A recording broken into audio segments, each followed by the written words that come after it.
Hey guys, Zazubaar here. Sorry for the weird camera angle. It's not going to stay like that because I'm going to be pulling out my Batman collection. So the Batman collection is over here.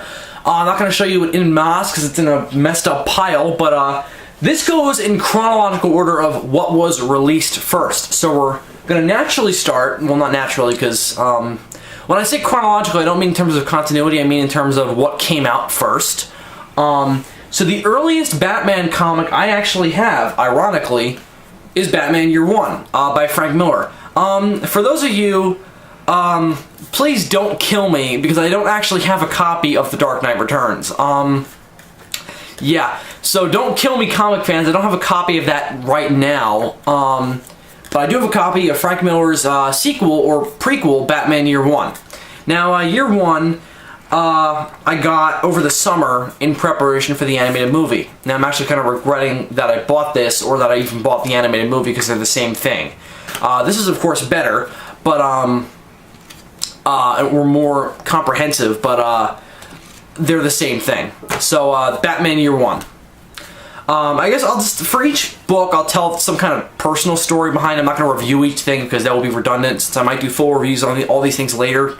But Batman Year One, I got over the summer at Barnes & Noble, and it cost me 15 bucks, which is pretty cheap. And this also has some cool stuff in the back about the artist, Mazzucchelli, who's pretty legendary, especially for his work on this. So Frank Miller, Year One, very important Batman story. So awesome. Love the cover. Moving on to a weird thing, but the second earliest Batman story I have, an Elseworld, Batman Gotham by Gaslight. Now, personal story behind this, I watch Captain Logan of Geekvolution talked about this briefly on his show Comic Book Late Night. And it sounded like the coolest idea ever. Let's put Batman in the Victorian era. That sounds like such a cool idea, since it, you know, Batman's tone is something that could so easily fit that. Yeah, so I think that's a cool idea, and I actually didn't go with the intention of buying this. I went to my comic shop with the intention of getting a board game called Cards Against Humanity, but I didn't have it. But I saw this on the shelf, so I was like, might as well. Sounds interesting, so I got Batman Gotham by Gaslight. So thank you to Captain Logan of Geekvolution for recommending this, because I really enjoyed it. I have my problems with it, but otherwise really cool. A really cool Elseworld story, one of the better ones. So Gotham by Gaslight, excuse me. Third, we jump ahead a few years to Batman Nightfall Part 1 Broken Bat. I just finished this a couple days ago, loved the crap out of it. I'll do a full review on it when I get the entire arc, but this is Batman Nightfall Part 1, the first trade. Very good, I really liked it. I just don't like the way the pages are done. I wish it was done more like something we're going to get to later. Or actually, I have it right here. I wish it was done more like Gotham by Gaslight. And not with these more flimsy pages. It seems very easy to rip. But, fantastic story. Really glad I bought it. Really long. No extras, but that's okay. Nightfall Part 1. Now we move on to Batman No Man's Land, Part 1, or Volume 1, I guess. There's no title for this, but it's Batman No Man's Land, Volume 1. I'm missing a lot of stuff in between that. I don't have the rest of Nightfall, and I'm missing some other stuff, but No Man's Land Part 1, that's a later arc, I think in the late 90s, so if I'm wrong about that. Doesn't say on the book, but No Man's Land Part 1. No personal story behind this. I just picked it up because I thought it sounded like a cool premise, and it's a very important Batman story, so decided to pick it up. Okay, so now we go on to Batman No Man's Land Volume 2. Now, I actually haven't read this yet. I have, of course I have, I'm holding it, but I haven't read this yet. I started reading it the other day, but I didn't really get to much of it, but so far no complaints. So far a fantastic Batman run. My only complaint is that the art is really inconsistent and the first art is awful, but I'm not here to review it. No personal story behind this, but well, I guess I could say this quick. I got this in Nightfall at the same time. I got these two things for Christmas. Christmas of this year. And That's about it. I got them for Christmas. So no real personal story behind that. But nonetheless, No Man's Land Volume 2. Now we move on to the first Batman graphic novel I ever bought.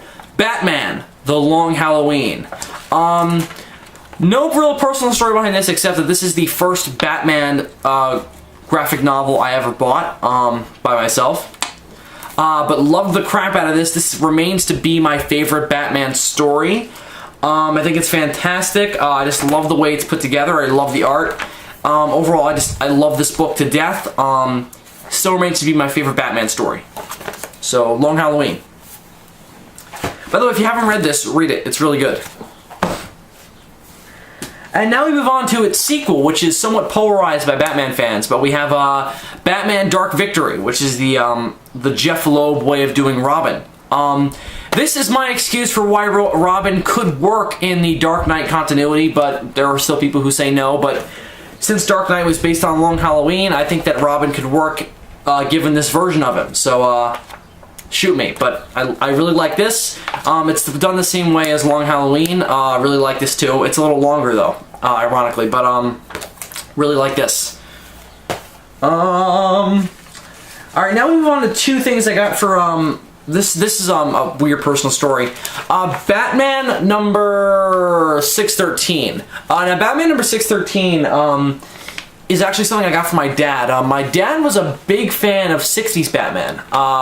So when I was trying to get, I was a fan of the animated series, so we kind of had different tastes with the character. He liked the campier Batman, I liked the darker Batman. So I tried to get him into comics by trying to get him on Batman. Now, of course, I ended up getting into Batman comics, but, so, thanks for that, Dad, I guess. You didn't read this, so I did, so I got into Batman. But I actually bought this for my dad, for one Father's Day. He read it, he said he liked it, but, again, he likes the campier Batman, so, instead I got him a bunch of episodes on that on DVD last Father's Day, so, Batman number 613, the first Batman single issue I ever got, so very nostalgic for me. Still in decent shape. Ironically, it was actually written by Jeff Loeb, which we actually just looked at with Dark Victory and Long Halloween, but and it was drawn by Jim Lee. So great art by Jim Lee. And also the first time I ever saw Harley Quinn outside of the animated series, so that too. I'll just show this quick. I don't really care about this. This I got for Free Comic Book Day. Robin, number 115. That's the Tim Drake Robin, if you're curious, on the cover there. I haven't read this, actually, in a very, very, very long time, but I assume it's mediocre, I guess. I don't know. But Robin, number 115. There's nothing else to say. I got this for one Free Comic Book Day. Robin. Now we move on to some very recent stuff. I'm missing a big gap in my Batman collection, but, we have the first Grant Morrison Batman volume. We have Batman and Son, written by Grant Morrison and drawn by Andy Kubert. Fans are also polarized on this. They're polarized on Damian Wayne in general, but here we have Batman and Son. I really enjoyed this. I got this over the summer. This was also an early Batman trade for me, but there we have it. So I really enjoyed this too. But again, this is somewhat polarized by Batman fans, but I really enjoyed it. I think it's a little thin. I wish they could have fit a little more stuff in here, but, whatever. It's interesting. I really like it. So moving on. The Grant Morrison's first, graphic novel. I again have a gap, and we are moving on to Batman R.I.P. Grant Morrison's, I think it's third, I'm gonna say third, graphic novel with Batman, in terms of his very famous run. We have, this is actually where Batman died, and Dick Grayson took over after this. Well, it's confusing, because he was supposed to die in this, though he actually died in Final Crisis, but I'm not going to get into that, because I haven't read Final Crisis yet, but this is Batman R.I.P. Now, this is kind of nostalgic for me, even though I just bought it, like, a little over a year ago. Because I got this on vacation with my family, and I love vacationing with my family, so, very nostalgic. So, really enjoyed this. This is probably top 20 Batman graphic novels, maybe. I really enjoyed this. very cerebral Batman story. So Batman R.I.P. Moving on. Again, a little bit of a gap. We have Batman and Robin Volume 1, Batman Reborn, written by Grant Morrison again. This is where Dick Grayson first took over as Batman, and Damian Wayne first became Robin.